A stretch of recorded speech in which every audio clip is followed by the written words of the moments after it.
In the production of a film, there's really three jobs that relate to what you hear in the final soundtrack. Three creative jobs which ultimately result in what you hear. One of them is the production recordist, which is a person who is recording during the actual filming of a movie. They'll have a microphone on the set and they will gather dialogue and some sound effects if they're available during the actual shooting. Secondly, you'll have a sound editor, and this is a person back in a studio who generally has a collection of sound or is able to go out and make new recordings with a portable tape recorder or something like that and bring them back and edit them and fit them into and add them onto the soundtrack of the film itself. And the third person is a sound mixer, and this is a person whose job is to blend together all the different sounds that come in to make up a soundtrack, such as music, dialogue, and sound effects. Those types of positions have really existed since sound films first came into being in one form or another. The term sound designer has gotten usage in the last decade, really since the Star Wars films began a new interest in creative soundtracks in motion pictures. A sound designer, I called myself a sound designer because I really wasn't functioning just as a production recordist or just a sound editor or just a sound mixer. I did some of the job that all three of those people might do. But I was able to follow through from the point of production of a film. That is, I could go out and advise and make suggestions about things that could be recorded once I'd seen the script of the film. I was on hand during some of the filming of the motion picture to gather sounds or at least see what was going on so I could run off myself and begin to manufacture and make sounds that I know we'd need later on. I was also on hand during the editing of the film to function as a sound editor, and that job would be to pick sounds out of a library of our own making. Usually they're pretty strictly categorized, and one person doesn't, the sound recordist may not do any sound editing, and the sound editor may not do any sound mixing. That's the tradition of the division of labor in feature films. But since I was an exception to that traditional division of labor, I needed to describe myself in some new terms. So I began to use the term sound designer, which essentially meant that although I emphasized my creative work in sound effects, my job was to coordinate all that you heard in the final soundtrack of a film.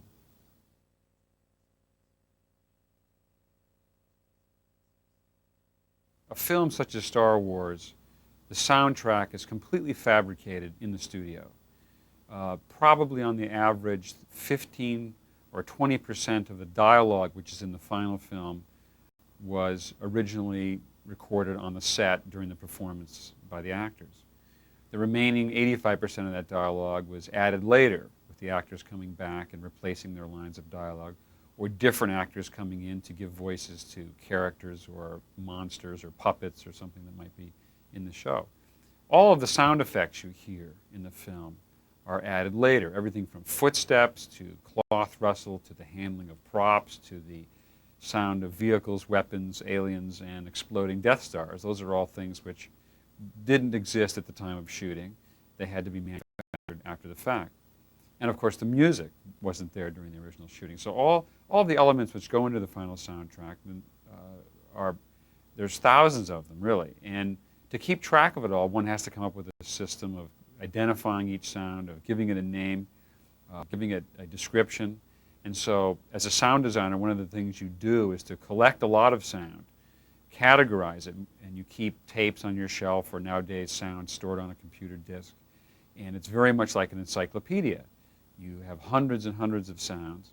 I think I have 6,000 tapes in say, accumulated over 12 years of just sound design work.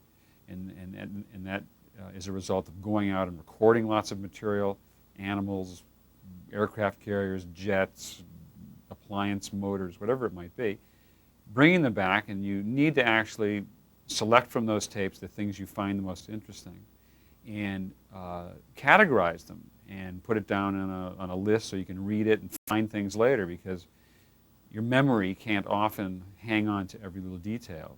And so you need to somehow make a catalog of sound which you can refer to when you're on the hunt for something specifically. So part of being a sound designer is being a librarian, really, and collecting a lot of data and having it arranged in an organized way such that you or the people you're working with, the other editors, or sound people can find things in this encyclopedia of sound.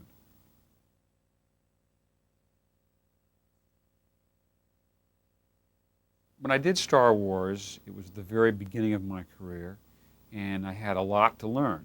In fact, I knew very little, and so everything I did at that time was going down a new road to some extent. And just completing the film was a major goal and a source of a great deal of energy and stress and so on. When it came time to work on Empire, I felt, based on the experience that I had had on Star Wars, the experience I had gotten, the feedback I had gotten, I had learned from, you make mistakes and you look at the things that are wrong with one film and you say, well, now next time I'm going to learn, I'll do better. We had very high expectations for Empire. And so stylistically, I wasn't attempting to do something really different, but I was attempting to do the same thing on a much grander scale.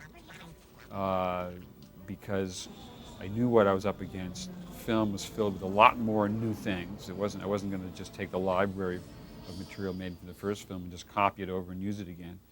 I had all the same characters, and they did different things. The Wookiee said new things. R2 had a large part to play. We had all kinds of new vehicles and machinery, we only had, the first film had one kind of TIE fighter, and Empire had 3 different kinds, and we had quite a range of spaceships to deal with, so they all needed different and new sounds.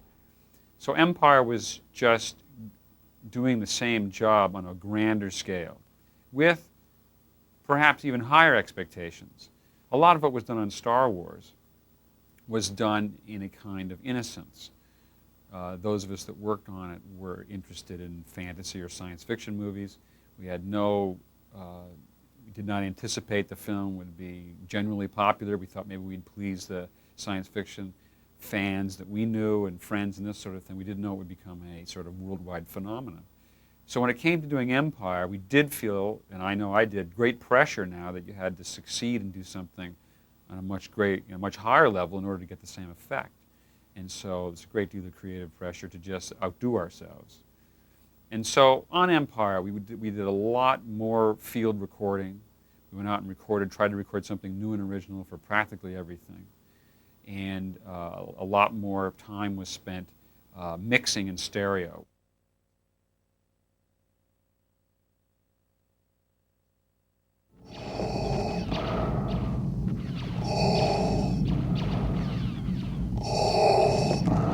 The concept for the sound of Darth Vader came about from the first film, and the script described him as some kind of a strange dark being who was in some kind of life support system, that he was breathing strange, that maybe you heard sounds of mechanics or motors. He might be part robot, he might be part human, we really didn't know. And so the original concept I had of Darth Vader was a very noise-producing individual. He came into a scene, he was breathing like some wheezing windmill. You could hear his heart beating. He moved his head, you heard motors turning. He was almost like some kind of a robot in some sense. And he made so much noise that we had to sort of cut back on that concept. In the first experimental mixes we did in Star Wars, he sounded like an operating room, like an emergency room, moving around.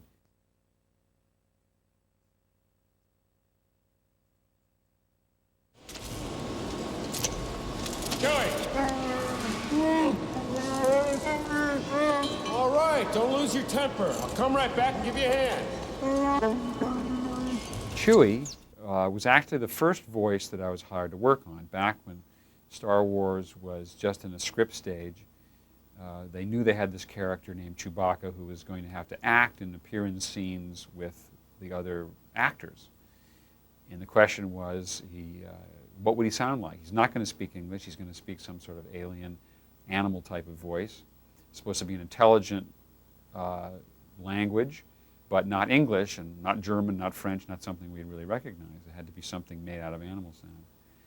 In one of the first meetings I had with George Lucas, we talked this over, and he said something about, well, maybe bears would sound good. He had heard some recording maybe somewhere of bears growling and making vocalizations. He didn't say where that was, but he said that'd be one of the things you might look into, and we had a list of different animals to go out and record.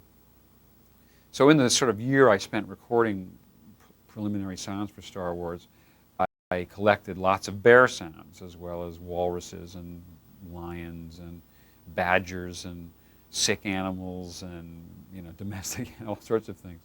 And out of all these recordings, you could extract little bits of sound, little grunts and moans and ughs and args and purring sounds, whatever it might be. And I collected and put all on one tape, essentially, all these sounds which I thought had emotional feelings associated with them. You play this sound, it sounded affectionate. You played this other sound, it sounded angry.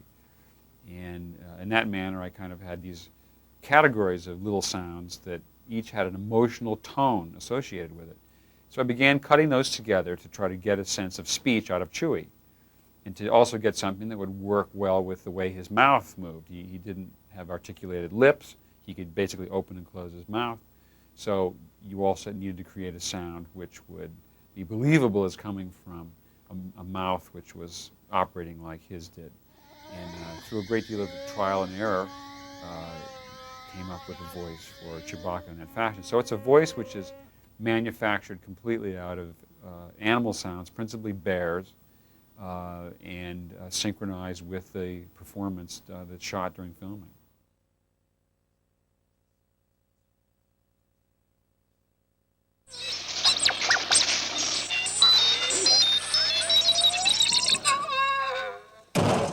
R2-D2 was probably the most difficult voice to work on because it was the most abstract.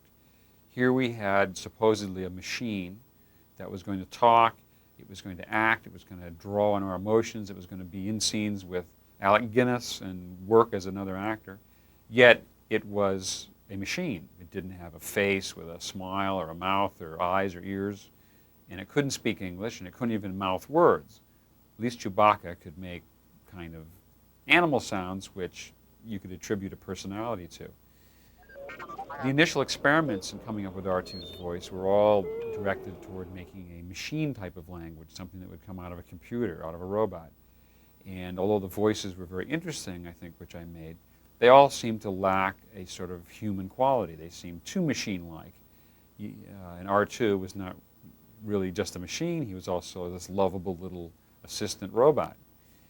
And it came about after trial and error and trying different sounds that one day I just started making the sounds. I said, well, maybe R2 should kind of sound like this. And you'd imitate a little baby sound, ooh, ah, something like that. It's a sound you might have heard a little infant making when they were learning to talk. Communicating some kind of emotion, but not using well-formed English words. So the idea came up to really combine this sort of human sound with the electronic sound. That way we'd still might be able to have the character of a machine, but get the personality and the emotion of a living organism. So I learned to combine my voice with electronic sounds, which I would play on a keyboard of a synthesizer. And in combining the two, I was able to get a sense of performance out of the character, and to get some emotion into the sounds that R2 made, because you could put an inflection and intonation on the voice, and yet you were using non-word sounds to communicate. So it is just a process of trial and error of getting that, and it eventually just clicked in.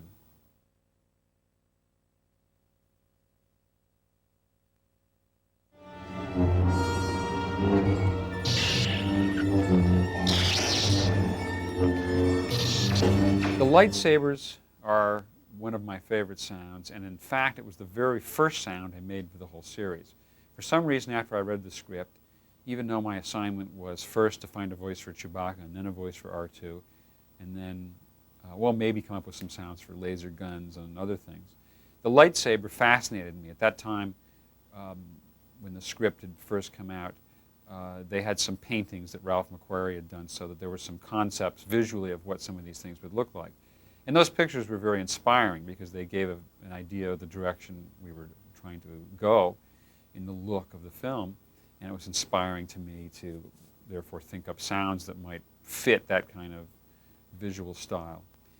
And I could kind of hear the sound in my head of the lightsabers, even though it was just a painting of a lightsaber. I could really just sort of hear the sound. I think maybe somewhere in my subconscious I had seen a lightsaber before.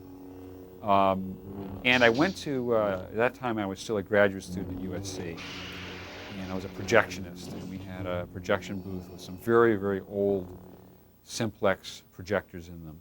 And they had an interlock motor which connected them to the system, which when they just sat there and idled made a wonderful humming sound, and it would slowly change in pitch, and it would beat against another motor. There were two motors, and they would harmonize with each other. And it was kind of that inspiration. That sound was the inspiration for the lightsaber, and I went and recorded that sound. But it wasn't quite enough. It was just a humming sound. What was missing was kind of a buzzy, sparkling sound, the scintillating element which I was looking for. And that I found one day by accident. I was carrying a microphone across the room between recording. I was recording something over here, and I walked over here with the microphone, passed by a television set which was on the floor, which was on at the time, without the sound turned up, but the microphone passed right behind the picture tube, and as it did, this particular microphone produced an unusual hum. It picked up transmission from the television set, and a signal was induced into its sound reproducing mechanism. And that was a great buzz, actually. So I took that buzz, recorded it, and combined it with the projector motor sound, and that, the 50-50 kind of combination of those two sounds became the basic lightsaber tone, which was then, once we had established this tone of the lightsaber, of course you had to get the sense of the lightsaber moving, because characters would carry it around, they'd whip it through the air, they would, of course, thrust and slash at each other in fights. And to achieve this additional sense of movement, I played the sound over a speaker in a room, just the humming sound, the humming and buzzing combined is an endless sound, and then took another microphone and waved it around in the air next to that speaker so that it would come close to the speaker and go away. You could whip it by. And what happens when you do that by recording with a moving microphone is you get a Doppler shift, you get a pitch shift in the sound, and therefore you can produce a very authentic facsimile of a moving sound, and therefore it gave the lightsaber a sense of movement, and it worked well on screen at that point.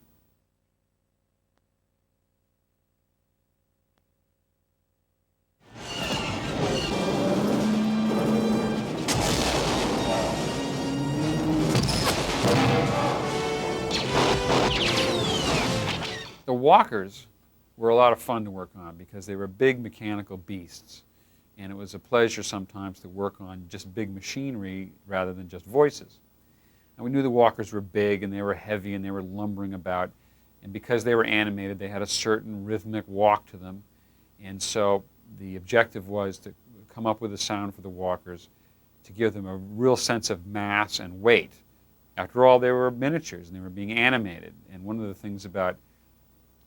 drawbacks of animation is that it's hard to produce a sense of mass in an object. You know, if you want something to seem like it's many tons or the size of a building, it takes particularly good animation in order to create that sense of weight.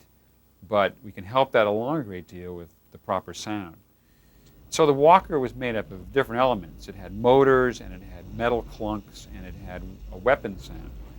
The principal sound of a foot stomping along, this very big metallic clang with kind of a rattle and a wrinkle to it, was the sound of a metal shearing machine, which is a big stamping machine in a factory which has rolls of metal come out of a conveyor belt that just cuts them off into pieces. It's like a big chopping block for iron and steel. And Randy Tom, one of the fellows working with me at that time, he went out and recorded some of these metal shearing machines for me. He brought the recordings in. I picked parts of the recordings that I liked and made them into a rhythmic walk cycle. But in addition to just the metal shearing machine clanging along, I needed some big metallic squeaking sounds, kind of like the knee joint squeaking all the time. Every time it would lift its leg, there'd be a big sort of a moaning sound. And that I achieved by playing with the dumpster door, a dumpster that was dropped off at my house one day in the street to be filled with trash. I'd go out and throw the trash in it, and I'd open the lid, and it made this wonderful sound because it hadn't been oiled in its entire life. And so that dumpster became a major part of the walker as well.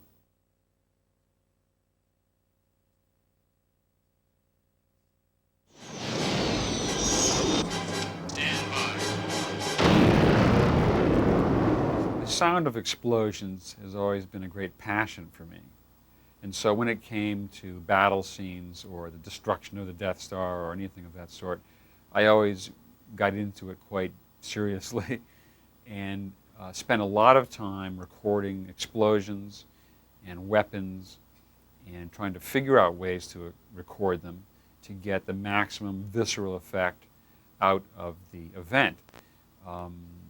Real explosions are very difficult to record because they're so loud and quite often they're so sudden, short in duration of sound that a normal recording system doesn't get something that's very interesting. It gets a big clap or a big pop or something of that sort.